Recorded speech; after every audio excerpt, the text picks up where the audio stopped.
Hi guys, my name is Nidhi Bhatnagar and I welcome you all in my channel. आज हम करने वाले हैं क्लास 5 का लिविंग साइंस बुक से साइंस का चैप्टर 1 एमसीक्यू करेंगे आप। Plants increasing the numbers. अच्छा, हम लोगों ने चैप्टर जो है वो ऑलरेडी रीड कर लिया था। चैप्टर के जितना भी एक्सप्लेनेशन थी वो पूरी हो चुकी है। अगर आप लोगों ने चैप्टर नहीं देखा है तो चैनल पर देख सकते हैं। चलिए तो बढ़ते हैं अपने पहले क्वेश्चन की तरफ। Grains used for food such as wheat, oats and corn are called. उन ग्रेन्स को हम क्या बोलते हैं? ठीक है, तो जल्दी से सोचो वन वर्ड में हम क्या बोलते हैं। Grains used for food such as wheat, oats and corn are called. चलो ऑप्शन देख लेते हैं पहले। पल्सेस कहते हैं, सीरियल्स कहते हैं, वेजिटेबल्स कहते हैं या फिर फ्रूट्स कहते हैं। तो जितने बच्चों ने पढ़ाई की है, चैप्टर मेरे साथ साथ पढ़ा है, उनको तो ये ज़रूर आता होगा आंसर। तो चलो जल्दी से 5 सेकंड का टाइम ले लेते हैं और आप लोग आंसर सोचो फटाफट। चलिए टाइम ओवर और आंसर है सीरियल्स। ठीक है, so grains used for food such as wheat, oats और corn are called cereals. Next question की तरफ बढ़ते हैं अपना। Plants supply us life giving क्या? प्लांट्स हमें ऐसा क्या देता है लाइफ गिविंग? ठीक है, तो चलो ऑप्शन देख लेते हैं पहले। सॉइल देता है, एयर देता है, ऑक्सीजन देता है या फिर वुड देता है। तो plant supply us life giving क्या? जल्दी से सोचो, 5 सेकंड का टाइम लो और आंसर सोच लो। आंसर बहुत आसान है, सारे बच्चों को आ जाना चाहिए अब तक। जिन बच्चों को आंसर आ रहे हैं कमेंट बॉक्स में अपना नाम लिखो जल्दी अपने स्कूल के नाम के साथ। ठीक है, और अपना आंसर लिखना। चलो जी, आंसर मैं बताती हूँ, ये है इसका आंसर, ऑक्सीजन। ठीक है, जो भी बच्चे मेरे चैनल से पढ़ाई करते हैं please do write your name in the comment box with the name of your school. Next question देखते हैं। Plants help us to reduce क्या चीज़? प्लांट्स हमें किस चीज़ को रिड्यूस करने में काफ़ी हेल्प करते हैं? ऑप्शन 1 है एयर, दूसरा ऑप्शन है हमारा वाटर, सॉइल इरोजन या फिर ऑक्सीजन। क्या चीज़ रिड्यूस करना है, कम करना है? प्लांट्स एयर को कम कर देते हैं, वाटर को कम कर देते हैं, सॉइल इरोजन की प्रॉब्लम जो है उसको कम कर देते हैं या फिर ऑक्सीजन को ही कम कर देते हैं। तो देखो आंसर जल्दी से मैं आपको बता देती हूँ। आंसर है सॉइल इरोजन। ठीक है, मिट्टी नहीं बहती। अगर प्लांट लगाते तो एक्चुअली सॉइल जो होती है वो प्लांट को कस के पकड़ के रहती है, तो जो सॉइल है वो वहाँ पर इकट्ठी रहती है, वो वहाँ से उड़ती नहीं है, बहती नहीं है। ठीक है, अगर प्लांट लगा होता है तो। नेक्स्ट क्वेश्चन की तरफ आते हैं। Life on earth can not exist without. Life on earth can not exist, हो ही नहीं सकती। किसके बिना लाइफ पॉसिबल नहीं है अर्थ पर? एनिमल्स के बिना, बर्ड्स के बिना, सैंड के बिना या फिर प्लांट्स के बिना। जल्दी से सोचते हैं आंसर, क्या पॉसिबिलिटी है क्या पॉसिबिलिटी नहीं है एनिमल और बर्ड्स के बिना। देखो एक चीज़ तो है बहुत सिंपल सी कि लाइफ जो है अर्थ पे जो है वो बैलेंस के कारण है। ठीक है, तो सभी का बैलेंस होना बहुत ज़रूरी है, इन सभी की चीज़ों की ज़रूरत होती है अर्थ पर। लेकिन सबसे ज़्यादा ज़रूरत किसकी है? हमें सबसे सूटेबल आंसर ढूंढना है और सबसे सूटेबल आंसर है हमारा प्लांट्स। ठीक है, क्योंकि प्लांट्स के बिना ना तो एनिमल्स रह सकते हैं, क्योंकि ऑक्सीजन ही नहीं मिलेगी, ना बर्ड्स रह सकती हैं। ठीक है, सैंड का कोई मतलब नहीं है इस तरह से कि सैंड के बिना हमारी धरती पर जीवन नहीं हो सकता। सो प्लांट एक ऐसी चीज़ है जिसके बिना धरती पर जीवन संभव नहीं है। चलिए नेक्स्ट क्वेश्चन की तरफ आते हैं। Most new plants grow from. बहुत सारे जो प्लांट्स हैं नए नए, वो किस चीज़ से ग्रो होते हैं? ऑप्शन देख लेते हैं। स्टेम से ग्रो होते हैं ज़्यादातर, रूट से ग्रो होते हैं या फिर सीड से ग्रो होते हैं या फिर लीव्स से ग्रो होते हैं। देखो यहाँ पर ना आप बोलोगे कि इन चारों से प्लांट्स नहीं ग्रो हो सकते, लेकिन वो कह रहे हैं मोस्ट, सबसे ज़्यादा आपको बताने। सबसे ज़्यादा किससे होते हैं? फटाफट से सोचो, सबसे ज़्यादा प्लांट्स किससे ग्रो होते हैं? वो होते हैं सीड से। ठीक है, सो आंसर मिल गया ना आपको, सीड है आंसर हमारा। The development of seed into a new seedling is called. Development, एक नए सीड से सीडलिंग का डेवलपमेंट। आपने एक सीड लगाया, छोटी सी पौध बन गई, वो डेवलपमेंट को हम क्या बोलते हैं? The development of seed into a seedling is called. अच्छा, जितने बच्चों ने चैनल को सब्सक्राइब नहीं किया है, I request everyone please do subscribe the channel. Subscribe ज़रूर कर देना, एक लाइक तो बनता है। और चलो जल्दी से देखते हैं इसके options. Dicot seeds, germination, monocot seeds या फिर सीरियल्स।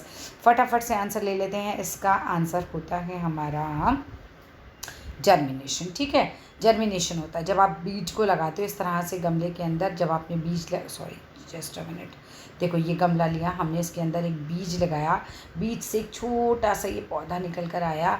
सो ये क्या हुआ? ये जर्मिनेशन हुआ पौधे का, मतलब इस तरीके से सीड जो है वो जर्मिनेशन हुआ, उसका सीड का जर्मिनेशन हुआ। ठीक है, नेक्स्ट क्वेश्चन देखो। Seeds of some plants like gram है, बीन्स हैं, पीज हैं, have 2 seed leaves, 2 seed leaves होती हैं। ठीक है, अब उनको हम क्या बोलते हैं? चलो ऑप्शन देखते हैं क्या बोलते हैं। सीड कोट बोलते हैं, डाइकॉट सीड्स बोलते हैं, मोनोकॉट सीड्स बोलते हैं, या फिर इस प्रोसेस को हम जर्मिनेशन बोलते हैं। कोई प्रोसेस नहीं है, मैं सीड्स का नाम पूछ रही हूँ, ठीक है। Seeds of some plants like gram, peas, beans have 2 seed leaves, उसको हम क्या बोलते हैं? फटाफट से आंसर ले लेते हैं।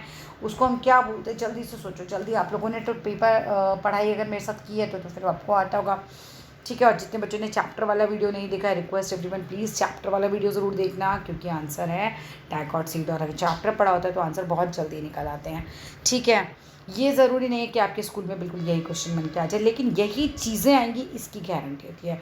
सिर्फ चीज़ें घूम के आ जाती हैं। चलो नेक्स्ट क्वेश्चन देखते हैं। Dash dash and dash are the necessary condition for germination. बताओ क्या क्या होती है नेसेसरी कंडीशन फॉर जर्मिनेशन। देखते हैं। एयर, वाटर और वार्मथ, सॉइल, वाटर और वार्मथ, एयर, क्लोरोफिल या वार्मथ, या फिर एयर, वाटर एंड सैंड। आपको जल्दी से आंसर देना है कौन सा ऑप्शन सही है। यहाँ गलती से 111 लिख दिया गया है, इसको छोड़ देना। ये 1 2 3 और 4 है, ठीक है। अब हम ऑप्शन ले लेते हैं। सबसे करेक्ट वाला हमारा ऑप्शन क्या है? एयर तो चाहिए ही चाहिए होती है, ठीक है। किसी भी सीड की जर्मिनेशन के लिए हवा तो चाहिए, फिर पानी भी देना होता है, और सूरज की गर्मी, वार्मथ भी उसे चाहिए होती है।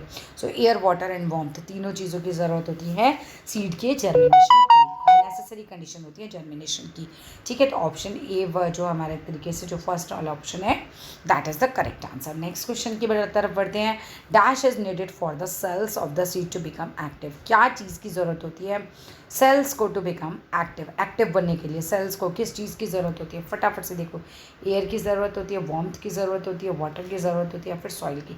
देखो, वो बात करें एक्टिव होने के लिए, सीड को तो इन सारी चीज़ों की ज़रूरत है, पर एक्टिव होने के लिए किस चीज़ की ज़रूरत होती है? ये आपका है क्वेश्चन।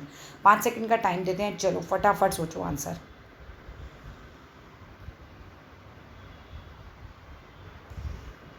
टाइम हो गया है आप लोगों का ओवर, तो चलो ले लेते हैं। आंसर चाहिए होता है वार्मथ। इसीलिए सनलाइट की बहुत ज़रूरत होती है, क्योंकि सनलाइट से क्या मिलता है? वार्मथ मिलता है, ठीक है। तो सीड जो होती है वो एक्टिव हो जाती है उससे। चलो नेक्स्ट क्वेश्चन की तरफ बढ़ते हैं अपने। Cotton seeds are disperse by. Cotton के जो सीड्स होते हैं वो किससे डिस्पर्स होते हैं? विंड से डिस्पर्स होते हैं, वाटर से डिस्पर्स होते हैं, एक्सप्लोजन से डिस्पर्स होते हैं, एनिमल से। देखो डिस्पर्जन क्या होता है? डिस्पर्जन माने एक जगह से दूसरी जगह जाना। अगर ऐसा नहीं हो, सारे ही बीज जो हैं वो एक ही जगह उग जाएं, तो क्या होगा? इतना क्राउड हो जाएगा पौधों का कि एक भी पौधे को जो है वो नेसेसरी चीज़ें नहीं मिल पाएंगी, और क्या होगा? सारे पौधे मर जाएंगे।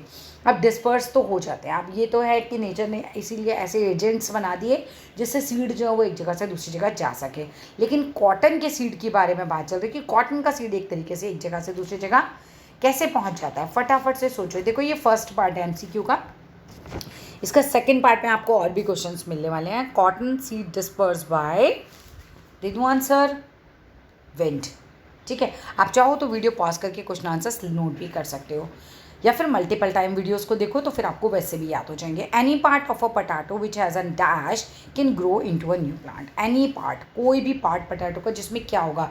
स्टेम होगा वो ग्रो हो सकता है, जिसमें रूट होगा वो ग्रो हो सकता है, सीड होगा वो ग्रो हो सकता है, या फिर आय होगी तो वो ग्रो हो सकता है। देखो पोटैटो दिखाऊँ, इस तरीके से पोटैटो होता है, उसके ऊपर ऐसे ऐसे जगह जगह आय बनी हुई होती हैं, ठीक है। बनी हुई होती हैं। घर में देखो पोटैटो को उठा के देखो, उसके ऊपर आय मिल जाएगी कहीं ना कहीं आपको। अब जनरली जो आलू पुराना हो जाता है ना घर में पड़े पड़े, उस पर तो आय निकल ही आती है, और जो आय वाला होता है पार्ट ना वही जर्मिनेट हो जाता है, ठीक है। तो any part of the potato which has an eye can grow into new plant. Just ऐसे सोचो कि ये ना एक पोटैटो है और यहाँ पर इसकी आय है, तो यहाँ पर अगर मैं काट के सिर्फ इतना सा पार्ट भी अगर बो दूँगी ना तो आय है, तो यहाँ से ही प्लांट बन जाएगा, ठीक है। नेक्स्ट क्वेश्चन की तरफ आओ। A new plant can grow from the dash of a sweet potato. Sweet potato का प्लांट कौन से पार्ट से उगता है? स्टेम से, रूट से, सीड से, या फिर आय से? जल्दी से सोचना है आपको। स्वीट पोटैटो, स्वीट पोटैटो किससे होता है? New plant can grow from the, दे दूं आंसर? चलो 5 सेकंड का टाइम ले लो।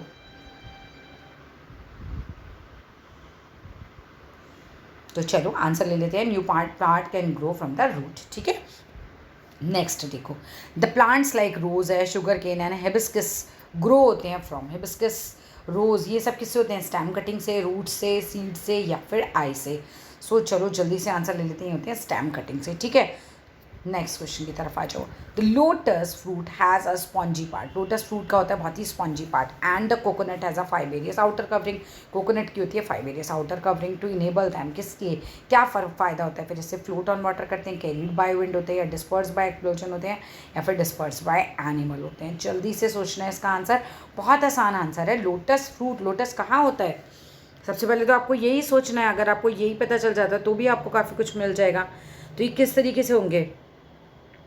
Lotus fruit has a spongy part and coconut has a fibrous outer covering enable them float on water। तो पानी में होते हैं तो फ्लोट ऑन वाटर, फ्लोट कर जाते हैं वाटर के ऊपर।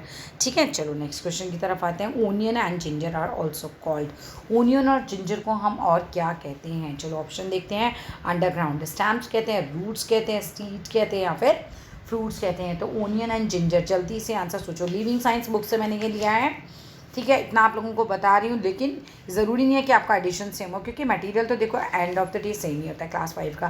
तो अगर आप लोग के दूसरे एडिशन भी लगे तो भी आप इससे पढ़ाई कर सकते हो। तो चलो आंसर ले लेते हैं, अंडरग्राउंड स्टैम्प। ठीक है, next question. Spear grass is dispersed by. Spear grass जो है वो किससे डिस्पर्स होती है? हमारे एजेंट्स आपको पता ही है, विंड, वाटर, एनिमल, ठीक है, या फिर एक्सप्लोजन से हो जाते हैं। तो अब आपको बताना है कि हमारी जो स्पीयर ग्रास है वो कैसे डिस्पर्स होती है। फटाफट से आंसर सोचो। ये होती है, चलो ऑप्शन देख लेते हैं पहले। विंड से होती है, वाटर से होती है, एनिमल्स से होती है, या फिर एक्सप्लोजन से होती है। तो जल्दी से सोच लो। ठीक है, सोच लिया? आंसर मैं दे दूं? आंसर है एनिमल्स। ठीक है, स्पीयर ग्रास डिस्पर्स होती है एनिमल के द्वारा। नेक्स्ट देखो। The potato is a dash that grows underground. Potato क्या है जो ग्रो होता है अंडरग्राउंड? पोटैटो एक रूट है, पोटैटो एक सीड है, पोटैटो एक स्टेम है, या फिर पोटैटो एक फ्रूट है। फटाफट से 10 सेकेंड का टाइम देती हूँ ये क्वेश्चन के लिए। अच्छा क्वेश्चन है, बहुत इंपॉर्टेंट क्वेश्चन है, आपको पता होना चाहिए।